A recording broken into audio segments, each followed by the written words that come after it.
Doctor Simranjeet Kaur पुट्टर lecturer Punjabi सरकारी कन्या senior secondary school camp Batala जिला गुरदासपुर विखे सेवा निभा रही हाँ।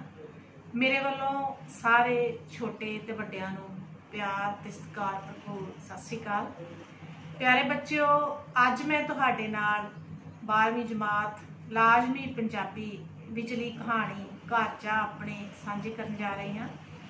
इस कहानी विच कहानीकार ने सभ्याचारक विआह दे दृश नूं बड़े ही वधिया ढंग नाल पेश किया कि किस तरह दे साडे समाज दे विच विआह हुंदे सी ते किस तरह दे रिश्तियां दे जज्बात सन। ते आओ सुनदे हां घर चा अपने। प्यारे बच्चों, अज मैं तुहाडे नाल 12वीं जमात लाजमी पंजाबी विचली कहानी घर जा अपने साझी करन जा रही हाँ। इस तो पहला कि तुहानू कहानी सुनाइए, इस ते कहानीकार गुलजार सिंह संधू जी की जीवनी बारे भी कुछ जान लईए। इन्हां दा जन्म 27 फरवरी 1935 ईस्वी नूं माता श्रीमती गुरचरण कौर ते पिता सरदार हरी सिंह जी दे घर पिंड कोटला बडला जिला लुधियाने विखे होया। इन्हां ने MA अंग्रेजी की ते आप ਵੱਖ-ਵੱਖ महकमिਆਂ ਵਿੱਚ ਅਧਿਕਾਰੀ ਪਦਾਂ ਤੇ ਰਹੇ। ਇਸ ਤੋਂ ਬਿਨਾਂ ਉਹ ਪੰਜਾਬੀ ਯੂਨੀਵਰਸਿਟੀ ਪਟਿਆਲਾ ਵਿੱਚ ਪੱਤਰਕਾਰੀ ਵਿਭਾਗ ਵਿੱਚ ਪ੍ਰੋਫੈਸਰ ਵੀ ਰਹੇ ਹਨ। ਉਹ ਪੰਜਾਬੀ ਟ੍ਰਿਬਿਊਨ ਤੇ ਦੇਸ਼ ਸੇਵਕ ਦੈਨਿਕ ਅਖਬਾਰਾਂ ਦੇ ਸੰਪਾਦਕ ਵੀ ਰਹੇ। ਹੁਸਨ ਦੇ ਹਾਣੀ, ਇੱਕ ਸਾਂਝ ਪੁਰਾਣੀ, ਸੋਨੇ ਦੀ ਇੱਟ, ਅਮਰ ਕਥਾ, ਗਮਲੇ ਦੀ ਵੇਲ ਅਤੇ ਰੁਦਨ ਬਿੱਲੀਆਂ ਦਾ ਉਹਨਾਂ ਦੇ ਮੁੱਖ ਕਹਾਣੀ ਸੰਗ੍ਰਹਿ ਹਨ। ਉਹਨਾਂ ਦੇ ਕਹਾਣੀ ਸੰਗ੍ਰਹਿ ਅਮਰ ਕਥਾ ਨੂੰ ਸਾਹਿਤ ਅਕਾਦਮੀ ਵੱਲੋਂ ਰਾਸ਼ਟਰੀ ਪੁਰਸਕਾਰ ਦਿੱਤਾ ਗਿਆ। ਉਹਨਾਂ ਨੂੰ ਕਰਤਾਰ ਸਿੰਘ ਧਾਲੀਵਾਲ ਪੁਰਸਕਾਰ ਅਤੇ ਪੰਜਾਬ ਸਰਕਾਰ ਵੱਲੋਂ ਸਾਹਿਤ ਸ਼੍ਰੋਮਣੀ ਪੁਰਸਕਾਰ ਮਿਲਿਆ। ਉਹਨਾਂ ਨੂੰ ਪੰਜਾਬੀ ਯੂਨੀਵਰਸਿਟੀ ਵੱਲੋਂ ਪ੍ਰੋਫੈਸਰ ਐਮਰੈਟਸ ਵੀ ਲਾਇਆ ਗਿਆ। ਪਿਆਰੇ ਬੱਚਿਓ, ਇਹ ਜਿਹੜੀ ਕਹਾਣੀ ਤੁਹਾਡੇ ਸਿਲੇਬਸ ਦੇ ਵਿੱਚ ਹੈ ਘਰ ਜਾ ਆਪਣੇ, ਇਸ ਵਿੱਚ ਪੰਜਾਬੀਆਂ ਦੇ ਰੀਤੀ ਰਿਵਾਜ ਤੇ ਪੰਜਾਬ ਦੇ ਪੇਂਡੂ ਸੱਭਿਆਚਾਰ ਦਾ ਚਿਤਰਨ ਪੇਸ਼ ਕੀਤਾ ਗਿਆ ਹੈ। ਉਸ ਸਮੇਂ ਦੇ ਵਿਆਹ ਦੇ ਮਾਹੌਲ ਤੇ ਆਪਸੀ ਰਿਸ਼ਤਿਆਂ ਨੂੰ ਇਹ ਕਹਾਣੀ ਉਜਾਗਰ ਕਰਦੀ ਹੈ। ਵਿਆਹ ਨਾਲ ਸੰਬੰਧਿਤ ਰਸਮਾਂ, ਤਿਆਰੀਆਂ ਤੇ ਭੈਣ ਭਰਾ ਦੇ ਪਿਆਰ ਤੇ ਮਾਣ ਮਰਿਆਦਾ ਨੂੰ ਬਹੁਤ ਸ਼ਿੱਦਤ ਨਾਲ ਇਹ ਕਹਾਣੀ ਦੱਸਦੀ ਹੈ। ਤੇ ਆਓ ਸੁਣਦੇ ਹਾਂ ਕਹਾਣੀ ਘਰ ਜਾ ਆਪਣੇ। ਇਸ ਘਰ ਵਿੱਚ ਪਿਛਲੇ 40 ਵਰਿਆਂ ਤੋਂ ਕਿਸੇ ਮੁੰਡੇ ਦਾ ਵਿਆਹ ਨਹੀਂ ਸੀ ਹੋਇਆ। 40 ਕੁ ਵਰੇ ਪਹਿਲਾਂ ਜੀਤੋ ਦੇ ਬਾਪੂ ਦਾ ਵਿਆਹ ਹੋਇਆ ਸੀ ਤੇ ਹੁਣ ਮਸਾਂ ਉਸ ਦੇ ਵੀਰ ਦੀ ਉਮਰ ਆਈ ਸੀ ਵਿਆਹ ਕਰਵਾਉਣ ਦੀ, ਪਰ ਉਹ ਮੰਨਦਾ ਹੀ ਨਹੀਂ ਸੀ। ਜੀਤੋ ਦੇ ਚਾਚੇ ਚਾਚੀਆਂ, ਮਾਮੇ ਮਾਮੀਆਂ, ਜੀਤੋ ਦੀਆਂ ਦੂਰੋਂ ਨੇੜੋਂ ਲੱਗਦੀਆਂ ਭਾਬੀਆਂ, ਜੀਤੋ ਦੀਆਂ ਆਪਣੀਆਂ ਸਹੇਲੀਆਂ ਜੀਤੋ ਦੇ ਵੀਰ ਨੂੰ ਲਾਂਭੇ ਦਿੰਦੀਆਂ ਕਿ ਉਹ ਉਹਨਾਂ ਨੂੰ ਇਕੱਠੇ ਮਿਲ ਕੇ ਬੈਠਣ ਦਾ ਮੌਕਾ ਨਹੀਂ ਸੀ ਦਿੰਦਾ। ਵਿਆਹ ਇੱਕੋ ਇੱਕ ਮੌਕਾ ਹੁੰਦਾ ਹੈ ਜਦੋਂ ਇਕੱਠੇ ਹੋ ਕੇ ਬੈਠੀਦਾ ਹੈ, ਪਰ ਜੀਤੋ ਦਾ ਵੀਰ ਸੀ ਕਿ ਮੰਨਣ ਵਿੱਚ ਹੀ ਨਹੀਂ ਸੀ ਆਉਂਦਾ। ਤੇ ਫਿਰ ਘਰਦਿਆਂ ਨੇ ਆਪਣਾ ਚਾਅ ਪੂਰਾ ਕਰਨ ਦਾ ਇੱਕ ਹੋਰ ਤਰੀਕਾ ਲੱਭ ਲਿਆ। ਜੀਤੋ ਦੇ ਵੀਰ ਦੀ ਥਾਂ ਜੀਤੋ ਦਾ ਹੀ ਵਿਆਹ ਕਰਚਾ ਦਿੱਤਾ। ਅੰਗਾਂ ਸਾਕਾਂ ਨੇ ਵੀ ਸੋਚਿਆ ਕਿ ਰਲ ਬੈਠਣ ਦਾ ਚੰਗਾ ਬਹਾਨਾ ਸੀ।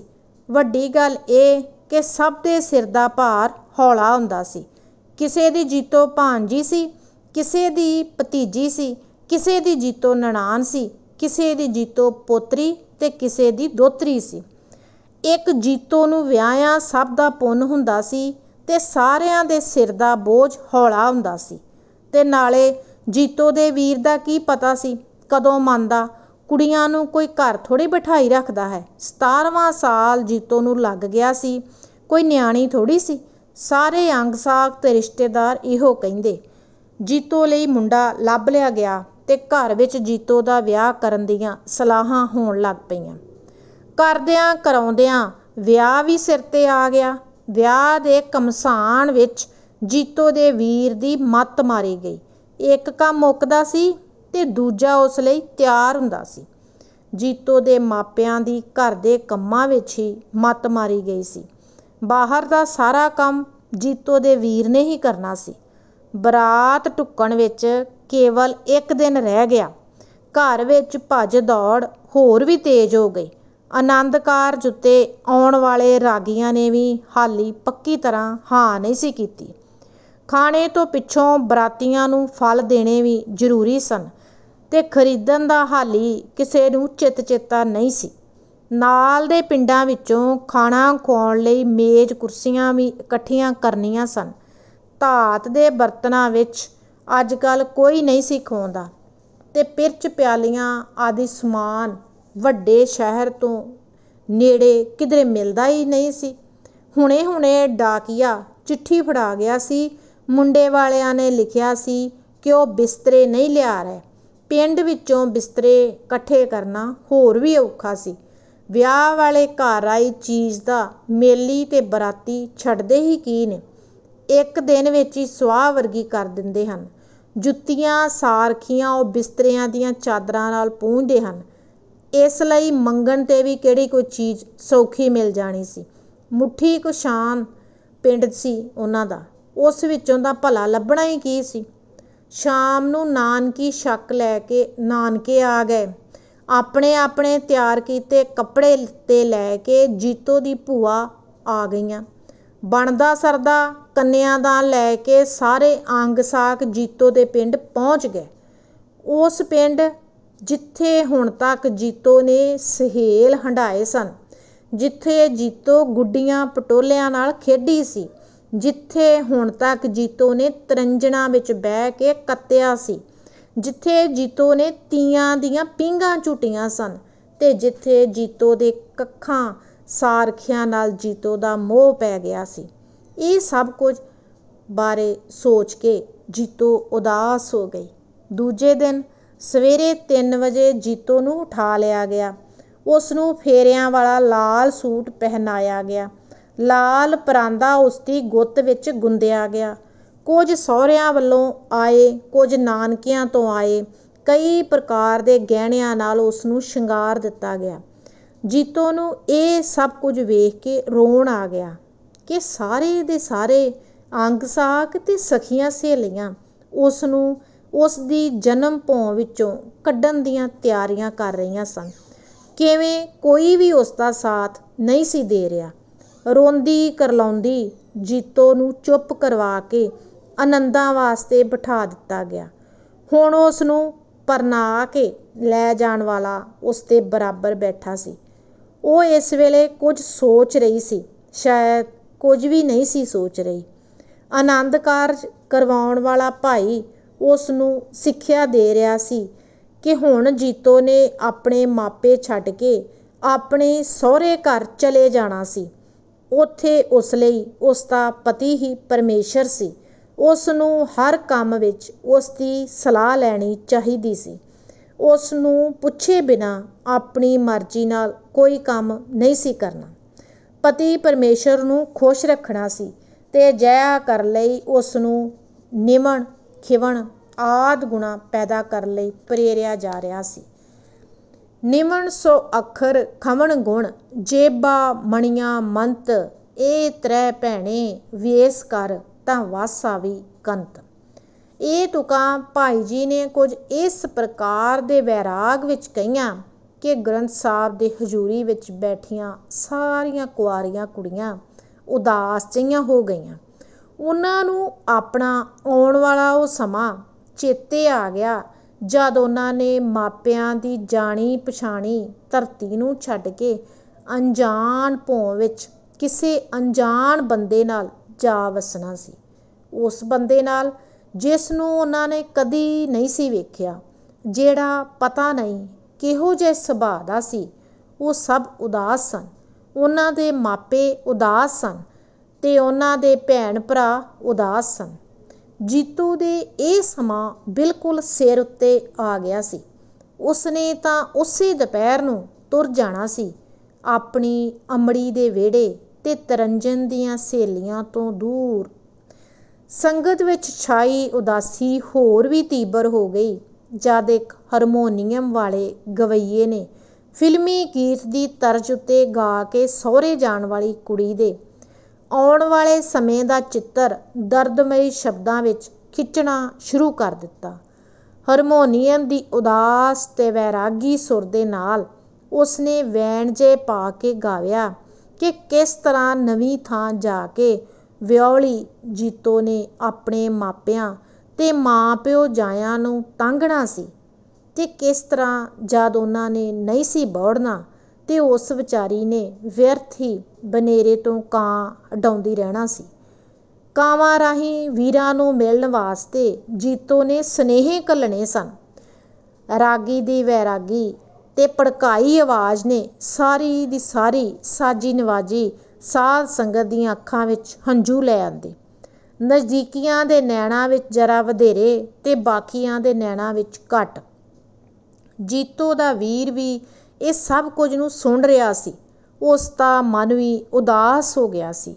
ਉਸ ਦੀ ਸਕੀ ਭੈਣ ਨੇ ਉਸ ਟੱਬਰ ਵਿੱਚ ਤੁਰ ਜਾਣਾ ਸੀ ਜਿਸ ਬਾਰੇ ਉਹ ਕੁਝ ਨਹੀਂ ਸੀ ਜਾਣਦੀ, ਜਿੱਥੇ ਜਾ ਕੇ ਉਸ ਆਪਣੀ ਮਰਜ਼ੀ ਨਹੀਂ ਸੀ ਕਰ ਸਕਣੀ। ਉਸ ਦਾ ਦਿਲ ਭਾਰਾ ਹੋ ਗਿਆ। ਉਸ ਨੇ ਗਾਉਣ ਵਾਲੇ ਨੂੰ ਝਿੜਕਵੇਂ ਜਿਹੇ ਲਹਿਜੇ ਵਿੱਚ ਬੋਲ ਕੇ ਉਸ ਦਾ ਗਾਣਾ ਬੰਦ ਕਰਵਾ ਦਿੱਤਾ। ਉਹ ਕਿਸੇ ਅੱਗੇ ਇਹ ਨਹੀਂ ਸੀ ਜ਼ਾਹਿਰ ਹੋਣ ਦੇਣਾ ਚਾਹੁੰਦਾ ਕਿ ਉਸ ਦਾ ਦਿਲ ਵੀ ਕਮਜ਼ੋਰ ਤੇ ਜਜ਼ਬਾਤੀ ਹੈ। ਉਹ ਦ੍ਰਿੜ ਸੀ। ਉਹ ਆਪਣੇ ਨੈਣਾਂ ਵਿੱਚ ਆਉਣ ਵਾਲੇ ਹੰਝੂਆਂ ਨੂੰ ਰੋਕ ਕੇ ਆਪਣੀ ਦ੍ਰਿੜਤਾ ਕਾਇਮ ਰੱਖਣੀ ਚਾਹੁੰਦਾ ਸੀ। ਉਸ ਨੇ ਆਪਣੇ ਆਪ ਤੇ ਕਾਬੂ ਜਿਹਾ ਪਾ ਕੇ ਜਿਸ ਬੇਪਰਵਾਹੀ ਨਾਲ ਹਾਰਮੋਨੀਅਮ ਵਾਲੇ ਮੁੰਡੇ ਨੂੰ ਕਿਹਾ ਸੀ, ਮੁੰਡੇ ਨੂੰ ਮੰਨਣਾ ਹੀ ਪਿਆ। ਆਨੰਦ ਕਾਰਜ ਦੀ ਰਸਮ ਖਤਮ ਹੋ ਗਈ। ਸਾਰੇ ਆਪਣੀਆਂ ਅੱਖਾਂ ਪੂੰਝਦੇ ਭੋਗ ਦਾ ਪ੍ਰਸ਼ਾਦ ਲੈ ਕੇ ਦੁਪਹਿਰ ਦੀ ਰੋਟੀ ਦਾ ਬੰਦੋਬਸਤ ਕਰਨ ਲੱਗ ਪਏ। ਜੀਤੋ ਦੇ ਵੀਰ ਨੇ ਆਪਣੇ ਤੋਂ 8-10 ਵਰ੍ਹੇ ਛੋਟੀ ਭੈਣ ਨੂੰ ਬੁੱਕਲ ਵਿੱਚ ਲੈ ਕੇ ਮਹਾਰਾਜ ਦੇ ਹਜ਼ੂਰ ਤੋਂ ਉਠਾਇਆ ਤੇ ਲਿਜਾ ਕੇ ਆਪਣੇ ਘਰ ਅੰਦਰਲੇ ਕਮਰੇ ਵਿੱਚ ਬਿਠਾ ਦਿੱਤਾ। ਉਸ ਨੇ ਤੱਕਿਆ ਕਿ ਜੀਤੋ ਨੇ ਰੋ ਰੋ ਕੇ ਅੱਖਾਂ ਸੁਜਾ ਲਈਆਂ ਸਨ। ਵਿਆਹ ਵਾਲਾ ਉਸ ਦਾ ਚੋਪ ਹੰਝੂਆਂ ਨਾਲ ਤਰੋ ਤਰ ਹੋਇਆ ਪਿਆ ਸੀ। ਬੱਚੀ ਹੈ ਵਿਚਾਰੀ, ਉਸ ਨੇ ਮਨ ਹੀ ਮਨ ਵਿੱਚ ਕਿਹਾ ਸੀ। ਮੂਰਖ ਨਹੀਂ ਬਣੀਦਾ, ਚੁੱਪ ਕਰ। ਉਸ ਨੇ ਆਪਣੀ ਛੋਟੀ ਭੈਣ ਨੂੰ ਝਿੜਕਦਿਆਂ ਤੇ ਦੁਪਹਿਰ ਦੀ ਰੋਟੀ ਦੀ ਤਿਆਰੀ ਲਈ ਝੂਰੀਆਂ ਤੇ ਪਕਵਾਈਆਂ ਨੂੰ ਤਾੜਨਾ ਕਰਨ ਚਲਾ ਗਿਆ। ਰੋਟੀ ਬਣੀ, ਬਰਾਤੀ ਖਾ ਗਏ। ਉਸ ਤੋਂ ਪਿੱਛੋਂ ਦੂਰ ਨੇੜਿਓਂ ਆਏ ਮੇਲੀ ਵੀ ਖਾ ਬੈਠੇ ਤੇ ਪਿੰਡ ਦਾ ਭਾਈਚਾਰਾ ਤੇ ਕਮੀ ਕਮੀਣ ਵੀ। ਫਟਾਫਟ ਖੱਟ ਵਿਛਾ ਦਿੱਤੀ ਗਈ। ਪਿੰਡ ਵਾਲੇ ਤੇ ਬਰਾਤੀ ਖੱਟ ਦੀ ਸ਼ਲਾਘਾ ਕਰਦੇ ਚਲੇ ਗਏ। ਜੀਤੋ ਦੇ ਵੀਰ ਨੂੰ ਆਨੰਦ ਕਾਰਜ ਸਮੇਂ ਦੀ ਉਦਾਸੀ ਤੇ ਜੀਤੋ ਦੇ ਹੰਝੂਆਂ ਨਾਲ ਭਿੱਜੇ ਚੋਪ ਸਭ ਕੋ ਭੁੱਲ ਭੁਲਾ ਗਏ। ਐਨ ਉਸੇ ਸਮੇਂ ਜੀਤੋ ਨੂੰ ਵਿਦਾ ਕਰਨ ਦੀ ਤਿਆਰੀ ਸ਼ੁਰੂ ਹੋ ਗਈ। ਵਿਆਂਦੜ ਲਾੜੇ ਨੂੰ ਬੁਲਾ ਕੇ ਭਾਈਚਾਰੇ ਤੇ ਅੰਗਾਂ ਸਾਕਾਂ ਨੇ ਸਲਾਮੀਆਂ ਪਾਈਆਂ। ਜੀਤੋ ਦੀ ਮਾਂ ਨੇ ਜੀਤੋ ਦੇ ਪ੍ਰਾਹੁਣੇ ਨੂੰ ਬੜੇ ਪਿਆਰ ਨਾਲ ਪਿਆਰ ਦਿੱਤਾ ਤੇ ਸਲਾਮੀ ਦੇ 11 ਰੁਪਏ ਉਸ ਦੀ ਝੋਲੀ ਵਿੱਚ ਪਾ ਦਿੱਤੇ। ਪਿੰਡ ਦੀਆਂ ਹੋਰ ਕੁੜੀਆਂ ਜਿਹੜੀਆਂ ਸ਼ਰੀਕੇ ਵਿੱਚ ਜੀਤੋ ਦੀਆਂ ਭੈਣਾਂ ਹੀ ਲੱਗਦੀਆਂ ਸਨ, ਆਪਣੇ ਨਵੇਂ ਬਣੇ ਜੀਜੇ ਨੂੰ ਟਿਚਕਰਾਂ ਤੇ ਮਖੌਲ ਕਰਨ ਲੱਗ ਪਈਆਂ ਤੇ ਜੀਤੋ ਦਾ ਵੀਰ ਵੀ ਉਹਨਾਂ ਦੇ ਨਾਲ ਹੀ ਰਲ ਗਿਆ।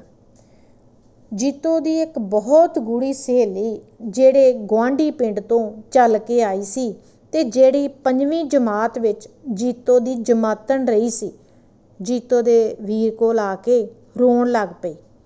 ਜੀਤੋ ਦੇ ਵੀਰ ਨੇ ਉਸ ਨੂੰ ਰੋਣ ਦਾ ਕਾਰਨ ਪੁੱਛਿਆ ਤਾਂ ਉਸਨੇ ਦੱਸਿਆ ਕਿ ਜੀਤੋ ਦੇ ਵੀਰ ਨੂੰ ਜੀਤੋ ਦੇ ਨਾਲ ਸਹੁਰੀ ਜਾਣਾ ਚਾਹੀਦਾ ਹੈ।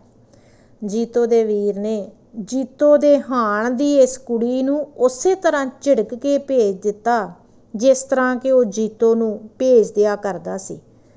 ਤੇ ਫਿਰ ਉਦਾਸੀ ਹੋਈ ਜੀਤੋ ਦੀ ਮਾਂ ਆਈ, ਉਸ ਦੀ ਆਪਣੀ ਮਾਂ। ਉਸ ਨੇ ਉਹਦੀ ਗੱਲ ਸੁਣੀ ਅਣਸੁਣੀ ਕਰ ਦਿੱਤੀ। ਵਿਆਹ ਦੀ ਰੀਤ ਅਨੁਸਾਰ ਕਿਸੇ ਨਾ ਕਿਸੇ ਭਰਾ ਨੇ ਜੀਤੋ ਦੇ ਨਾਲ ਸਹੁਰੀ ਜ਼ਰੂਰ ਜਾਣਾ ਸੀ ਤੇ ਜੀਤੋ ਦੇ ਵੀਰ ਨੇ ਆਪਣੇ ਸਭ ਤੋਂ ਛੋਟੇ ਭਰਾ ਦਾ ਨਾਂ ਲੈ ਕੇ ਸਭ ਨੂੰ ਪਰੇ ਹਟਾ ਦਿੱਤਾ। ਜਦ ਬੜੇ ਮਾਣ ਨਾਲ ਉਸ ਦੇ ਤਾਏ ਦੀ ਵੱਡੀ ਧੀ ਮਨਾਉਣ ਆਈ ਤਾਂ ਜੀਤੋ ਦੇ ਵੀਰ ਨੇ ਉਸ ਨੂੰ ਵੀ ਨਾਂਹ ਕਰ ਦਿੱਤੀ। ਜੇ ਉਸ ਦੇ ਮੂੰਹ ਇੱਕ ਵਾਰੀ ਨਾ ਨਿਕਲ ਜਾਵੇ ਉਹ ਕਦੀ ਹਾਂ ਨਹੀਂ ਸੀ ਕਰਦਾ। ਤਾਏ ਦੀ ਧੀ ਆਪਣਾ ਜਿਹਾ ਮੂੰਹ ਲੈ ਕੇ ਪਰੇ ਚਲੇ ਗਏ। ਉਸ ਤੋਂ ਪਿੱਛੋਂ ਹੋਰ ਕਿਸੇ ਦੀ ਹਿੰਮਤ ਨਾ ਪਈ ਕਿ ਜੀਤੋ ਦੇ ਵੀਰ ਨੂੰ ਕੋਈ ਕੁਝ ਕਹੇ। ਸਾਰੀ ਦੀ ਸਾਰੀ ਜੰਝ ਵਿਦਾ ਹੋਣ ਲਈ ਤਿਆਰ ਹੋ ਕੇ ਬੱਸ ਵਿੱਚ ਬੈਠ ਗਈ। ਜੀਤੋ ਦਾ ਪ੍ਰਾਹੁਣਾ ਵੀ ਆ ਕੇ ਕਾਰ ਵਿੱਚ ਬੈਠ ਗਿਆ। ਜੀਤੋ ਸੀ ਕਿ ਰੋਣ ਤੋਂ ਹੀ ਨਹੀਂ ਸੀ ਹਟਦੀ। ਉਸ ਦੀਆਂ ਸਹੇਲੀਆਂ ਤੇ ਛੋਟੀਆਂ ਭੈਣਾਂ ਇੰਨੀ ਉੱਚੀ ਉੱਚੀ ਰੋ ਰਹੀਆਂ ਸਨ ਕਿ ਕਿਸੇ ਨੂੰ ਕੁਝ ਸੁਣਾਈ ਨਹੀਂ ਸੀ ਦਿੰਦਾ। ਜੀਤੋ ਵੀ ਪਰਲ ਪਰਲ ਰੋਈ ਜਾ ਰਹੀ ਸੀ ਤੇ ਘਰੋਂ ਕਾਰ ਵੱਲ ਪੈਰ ਪੁੱਟਣ ਦਾ ਨਾਂ ਨਹੀਂ ਸੀ ਲੈਂਦੀ। ਉਹ ਕਿਸੇ ਦੀ ਸਲਾਮੀ ਸਾਰਖੀ ਆਪਣੇ ਪੱਲੇ ਨਹੀਂ ਸੀ ਪਵਾ ਰਹੀ ਤੇ ਇਹ ਪੈਸੇ ਵੀ ਨੈਣ ਹੀ ਸੰਭਾਲ ਰਹੀ ਸੀ। ਜੀਤੋ ਦਾ ਵੀਰ ਸੀ ਕਿ ਹਾਲੀ ਤੱਕ ਸਲਾਮੀ ਪਾਉਣ ਨਹੀਂ ਸੀ ਆਇਆ। ਉਸ ਦਾ ਵਿਚਾਰ ਸੀ ਕਿ ਉਹ ਸਭ ਤੋਂ ਪਿੱਛੋਂ ਜਦ ਜੀਤੋ ਕਾਰ ਵਿੱਚ ਬੈਠ ਕੇ ਜਾਣ ਲੱਗੇਗੀ ਉਸ ਵੇਲੇ ਉਸ ਨੂੰ ਸਲਾਮੀ ਪਾਵੇਗਾ ਤੇ ਪਿਆਰ ਦੇ ਕੇ ਤੋਰ ਦੇਵੇਗਾ। ਜੀਤੋ ਦੇ ਤਾਇਆ ਚਾਚਿਆਂ ਤੇ ਪਿਓ ਨੇ ਵੀ ਜੀਤੋ ਦੇ ਵੀਰ ਨੂੰ ਸਮਝਾਇਆ ਕਿ ਉਸ ਨੂੰ ਨਾਲ ਜਾਣ ਵਿੱਚ ਕੋਈ ਇਤਰਾਜ਼ ਨਹੀਂ ਹੋਣਾ ਚਾਹੀਦਾ। ਜੇ ਨਿਆਣੀ ਕੁੜੀ ਜਿੱਦ ਕਰਦੀ ਹੈ ਤਾਂ ਵਿਆਹ ਵਾਲੇ ਦਿਨ ਉਸ ਦੀ ਇਹ ਜਿੱਦ ਵੀ ਪ੍ਰਵਾਨ ਕਰ ਲੈਣੀ ਚਾਹੀਦੀ ਹੈ। ਪਰ ਜੀਤੋ ਦੇ ਵੀਰ ਨੇ ਨਾ ਹਾਂ ਕੀਤੀ ਤੇ ਨਾ ਪੱਥਰ ਦਾ ਪੱਥਰ ਉਸੇ ਤਰ੍ਹਾਂ ਖਲੋਤਾ ਰਿਹਾ। ਜੰਝ ਦੇ ਤੁਰਨ ਵਿੱਚ ਦੇਰ ਹੋ ਰਹੀ ਸੀ। ਸ਼ਾਮ ਦੇ 4 ਵੱਜ ਚੁੱਕੇ ਸਨ ਤੇ ਪੂਰੇ 30 ਮੀਲ ਜਾਂਝੀਆਂ ਨੇ ਜਾਣਾ ਸੀ। ਵਿੱਚੋਂ 11 ਮੀਲ ਕੱਚਾ ਰਸਤਾ ਸੀ ਤੇ 2 ਮੀਲ ਬਿਲਕੁਲ ਰੇਤਾ, ਜਿੱਥੋਂ ਕਦੀ ਕੋਈ ਬੱਸ ਥੋੜ੍ਹੇ ਕਿਤੇ ਪਾਰ ਨਹੀਂ ਸੀ ਲੰਘੀ।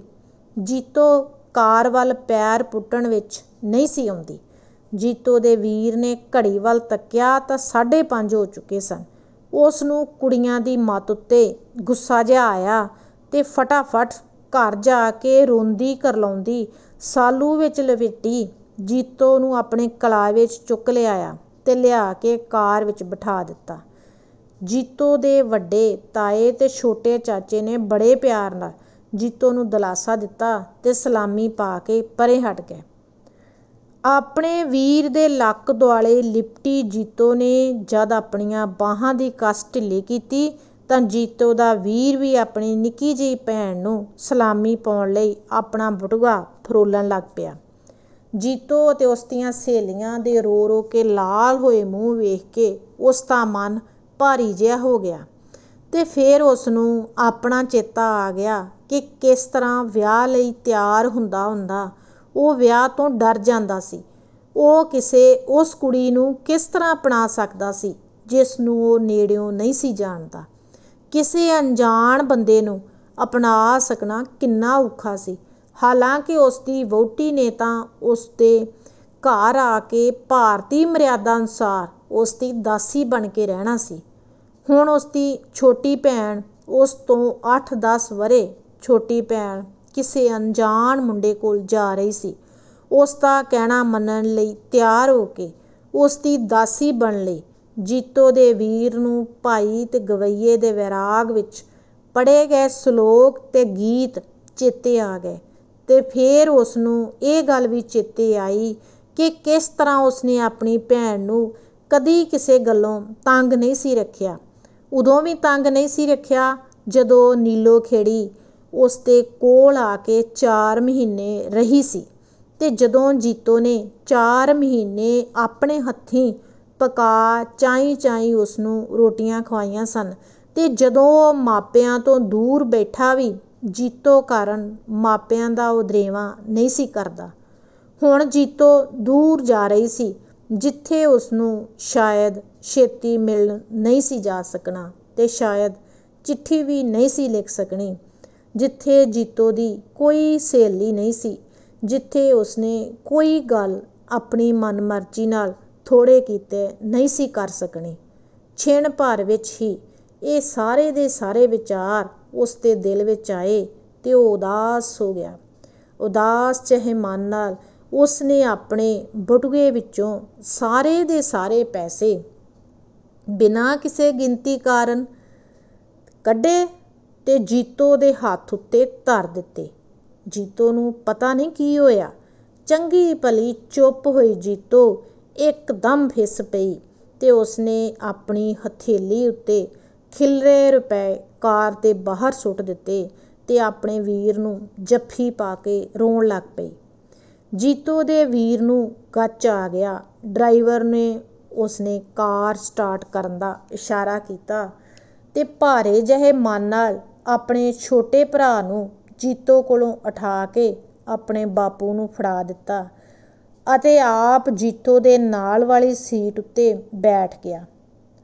ਇਹ ਕੱਪੜੇ ਤਾਂ ਬਦਲ ਲੈ, ਸਬਜ਼ੀ ਨਾਲ ਖਰਾਬ ਹੋਏ ਪਏ ਨੇ, ਪਿਓ ਨੇ ਛੋਟੇ ਪੁੱਤਰ ਨੂੰ ਕੁੱਛੜ ਚੁੱਕਦਿਆਂ ਜੀਤੋ ਦੇ ਵੱਡੇ ਵੀਰ ਨੂੰ ਕਿਹਾ।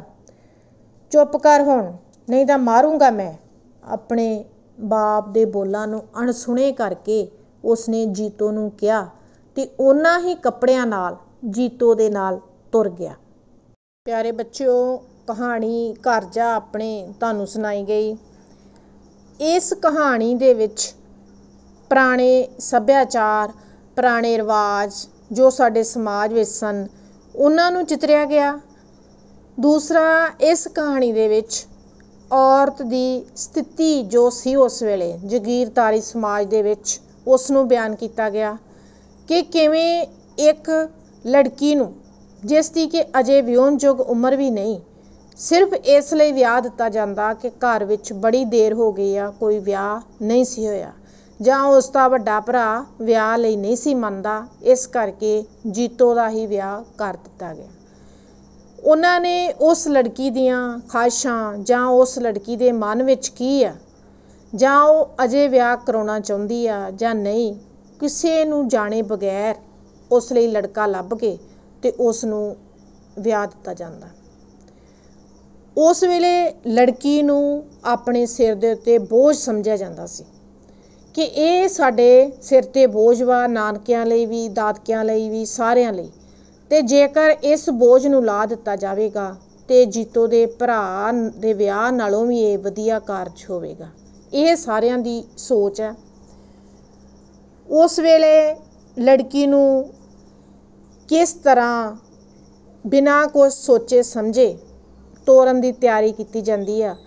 ਜਿਸ ਤਰ੍ਹਾਂ ਉਸ ਦਾ ਬਚਪਨ ਆ, ਜੇ ਬਚਪਨ ਵਿੱਚ ਉਹ ਆਪਣੇ ਪਰਿਵਾਰ ਨਾਲ ਜੁੜੀ ਹੋਈ, ਆਪਣੇ ਭੈਣ ਭਰਾਵਾਂ ਨਾਲ, ਮਾਂ ਪਿਓ ਨਾਲ, ਤੇ ਉਹਨਾਂ ਨੂੰ ਉਹ ਛੱਡ ਕੇ ਜਾਣ ਦੀ ਇੱਛੁਕ ਨਹੀਂ ਨਵੇਂ ਲੋਕਾਂ ਦੇ ਵਿੱਚ, ਪਰ ਉਸ ਨੂੰ ਆਪਣੀ ਇੱਛਾ ਦੇ ਵਿਰੁੱਧ ਜ਼ਬਰਦਸਤੀ ਜਿਹੜਾ ਤੋਰ ਦਿੱਤਾ ਜਾਂਦਾ।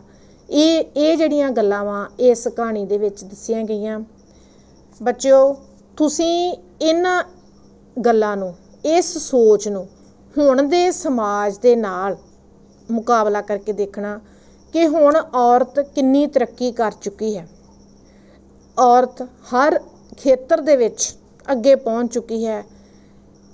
ਹਰ ਇੱਕ ਦਫ਼ਤਰ, ਹਰ ਇੱਕ ਮਹਿਕਮੇ ਦੇ ਵਿੱਚ ਔਰਤ ਆ ਚੁੱਕੀ ਹੈ।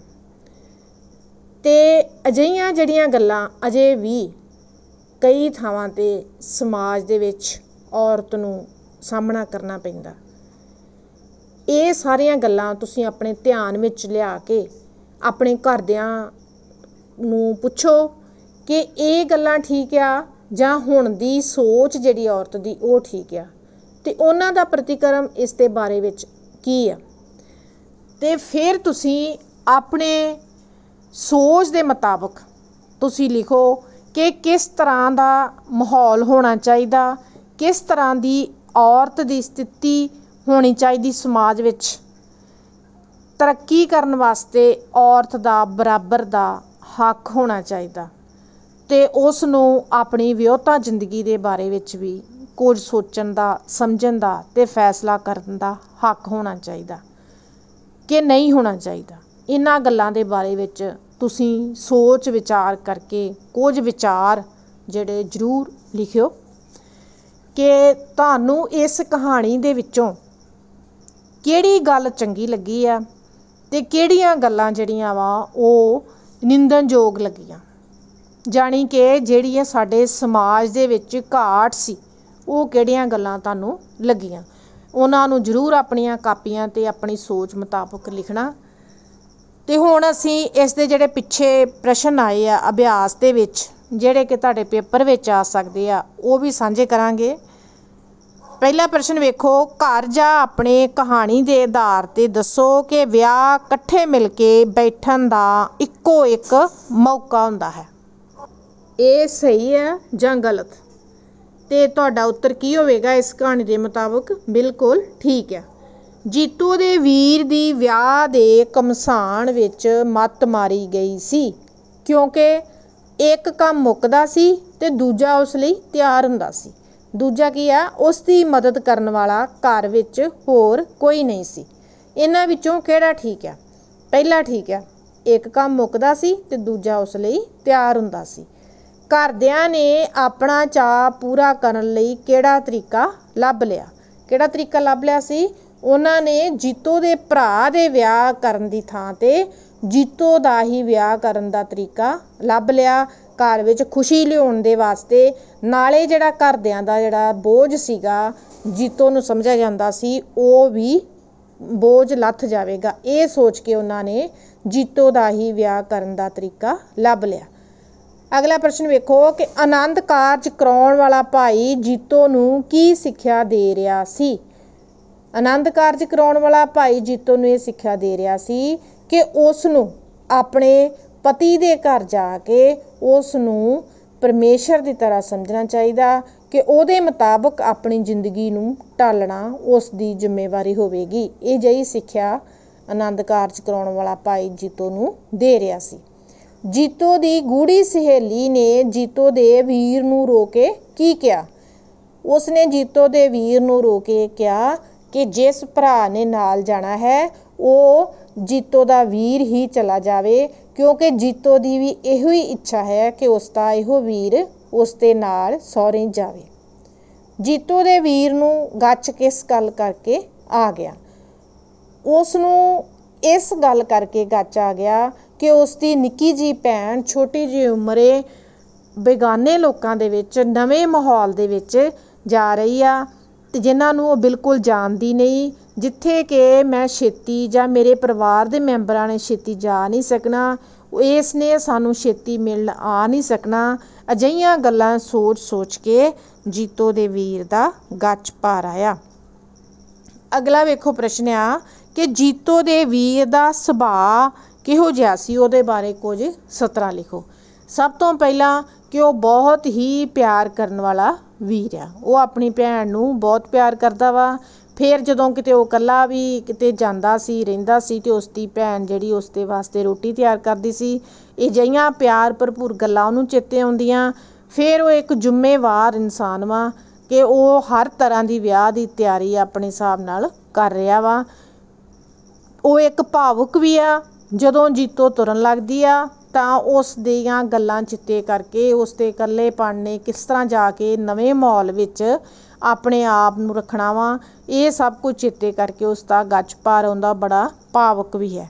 ਇਸ ਤਰ੍ਹਾਂ ਕਰਕੇ ਬੱਚਿਓ ਅਸੀਂ ਇਸ ਜਿਹੜੇ ਆ ਕਹਾਣੀ ਆ ਇਹਦੇ ਪ੍ਰਸ਼ਨ ਉੱਤਰ ਕਰ ਸਕਦੇ ਹਾਂ। ਅਤੇ ਜੇਕਰ ਤੁਹਾਨੂੰ ਕਹਾਣੀ ਚੰਗੀ ਤਰ੍ਹਾਂ ਸਮਝ ਲੱਗ ਗਈ ਹੋਵੇਗੀ ਤਾਂ ਇਸ ਦੇ ਵਿੱਚੋਂ ਕਿਸੇ ਤਰ੍ਹਾਂ ਦੇ ਪ੍ਰਸ਼ਨ ਵੀ ਆ ਜਾਣ, ਤੁਸੀਂ ਉਹਨਾਂ ਨੂੰ ਆਰਾਮ ਨਾਲ ਹੱਲ ਕਰ ਸਕਦੇ ਜੀ। ਬੱਚਿਓ, ਮੈਂ ਤੁਹਾਨੂੰ ਕਹਾਣੀ ਘਰ ਜਾ ਆਪਣੇ ਸੁਣਾਈ, ਅਤੇ ਮੈਂ ਆਸ ਕਰਦੀ ਹਾਂ ਕਿ ਤੁਸੀਂ ਇਹ ਕਹਾਣੀ ਬੜੇ ਹੀ ਧਿਆਨ ਦੇ ਨਾਲ ਸੁਣੀ ਹੋਵੇਗੀ। ਜੇਕਰ ਤੁਸੀਂ ਧਿਆਨ ਨਾਲ ਕਹਾਣੀ ਸੁਣੀ ਹੋਵੇਗੀ ਤੇ ਇਸ ਦੇ ਅਭਿਆਸੀ ਪ੍ਰਸ਼ਨ ਤੁਹਾਨੂੰ ਆਰਾਮ ਨਾਲ ਮਿਲ ਜਾਣਗੇ। ਆਰਾਮ ਨਾਲ ਤੁਸੀਂ ਉਹ ਪ੍ਰਸ਼ਨਾਂ ਦੇ ਉੱਤਰ ਹੱਲ ਕਰ ਲਓਗੇ। ਤੇ ਮੈਂ ਤੁਹਾਡੇ ਕੋਲ ਇਹੋ ਹੀ ਆਸ ਰੱਖਦੀ ਹਾਂ ਕਿ ਤੁਹਾਨੂੰ ਇਹ ਕਹਾਣੀ ਸਮਝ ਲੱਗੀ ਹੋਵੇਗੀ ਤੇ ਤੁਸੀਂ ਇਹਨੂੰ ਚੰਗੀ ਤਰ੍ਹਾਂ ਆਪਣੇ ਦਿਮਾਗ ਦੇ ਵਿੱਚ ਯਾਦ ਕਰ ਲਓ। ਧੰਨਵਾਦ।